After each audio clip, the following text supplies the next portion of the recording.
Visitor meeting. I'm the chair of Dana, the Downtown Area Neighborhood Alliance.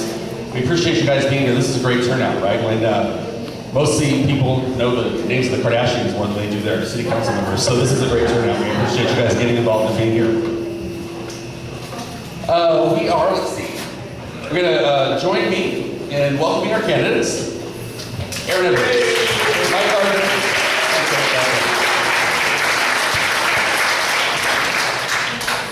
Tonight we'll be hearing questions, or hearing the answers to your questions from these candidates for Riverside City Council Ward 1. Election day is Tuesday, June 4th.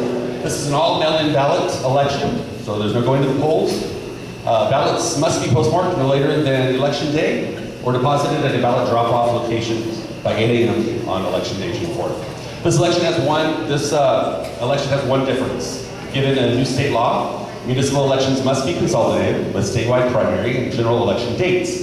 In order to accommodate the adjustment from odd to even numbered year elections, this term of office will be 5 years instead of 4. So they get 5 years instead of 4.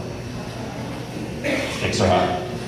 Just before the forum, the candidates drew numbers for speaking order. They are seated from left to right according to that draw. We'll alternate who goes first as we move on through audience questions. And Aaron will be our first opening statement candidates. Along with these questions gathered by tonight's hosting neighborhood, which is Dana, the Downtown Area Neighborhood Alliance, we'll also be taking audience questions during this time. We have volunteers that are ready to give you, and Alana's back there. If you need a index card, raise your hand. If you have an index card that's already filled out with a question on it for the candidates, wave it in the air, and they will get those from you.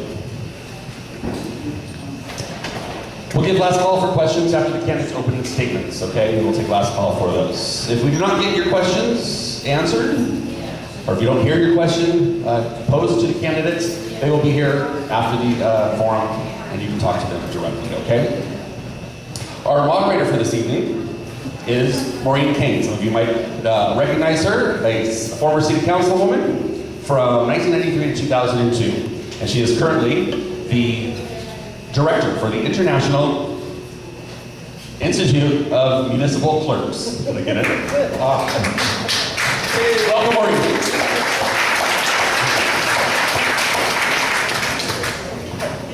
Welcome, and thank you very much for all attending. I'm going to serve as this evening's moderator. For those of you who may not know what an International Institute of Municipal Clerks is, or what an institute director is, I educate and train the city, county, and special district clerks in California. So they come to UCR, I go to them throughout the state, and we do education on municipal government, California state law, things like election procedures and Public Records Act, and ethics. So these topics are near and dear to my heart. With that in mind, I wanted to really let you know, I'm the moderator. I served, when I was there, it was Ward 4. I now am in Ward 3 because of redistricting.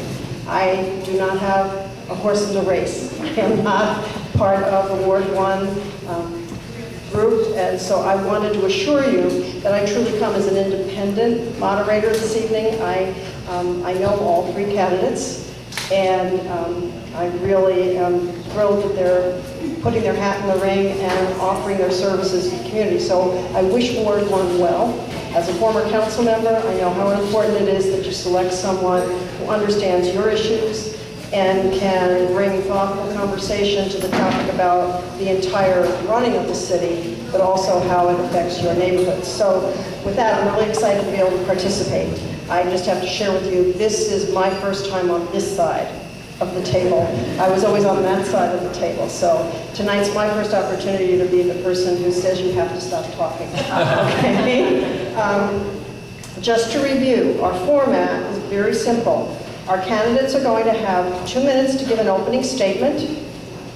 Then we are going to read some questions. And the questions that I will be reading are questions that were sent to the committee prior to this evening. And so they have typed them out for me. So I'm literally going to read questions. The candidates have not seen them. So they didn't prepare for these answers. And then we will take the cards you've offered.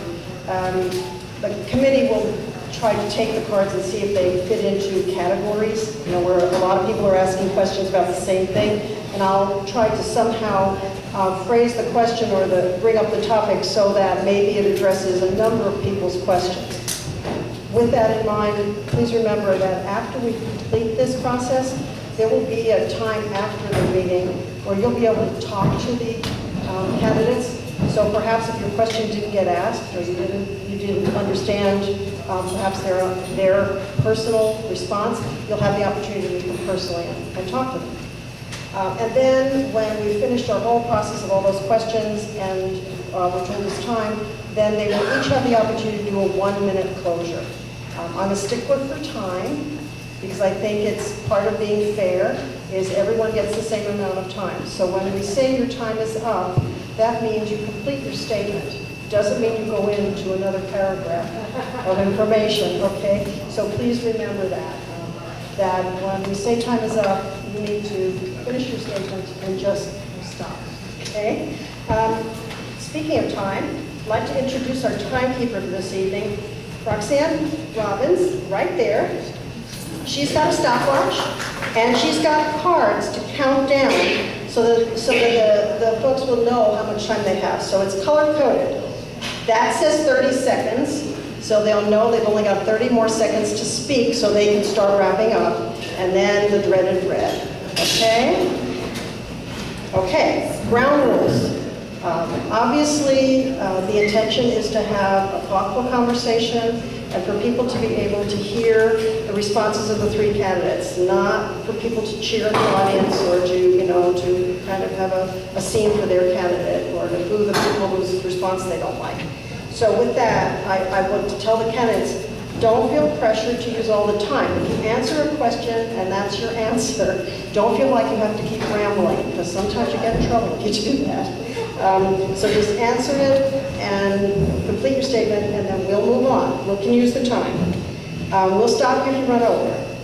And then for the audience, we would really like you to hold all applause until the end of the evening. One, because it takes up a lot of time, and in order to get all your questions answered, we don't want to spend time with people cheering and, you know, loving at one answer and then us losing valuable conversation. So please refrain from the applause. You can applaud them all very well at the end of the evening and show them how much you appreciate their offer of spending their time with you. I'll remind you if you forget, okay? So that, because I will tell you, in order to keep this process nice, I'm going to stop if I think we're getting uncomfortable or people aren't behaving appropriately and making people uncomfortable. I will stop the process to remind everybody that we're here to respect everybody's opinion and everybody's input.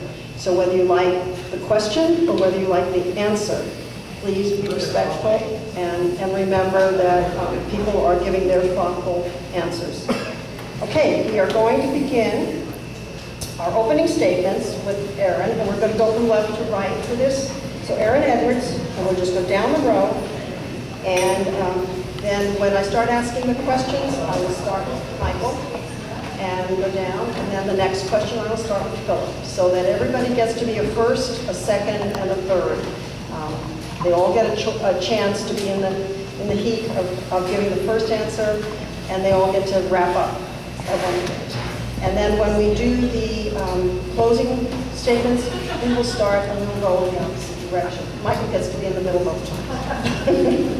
Okay, so with that, Aaron,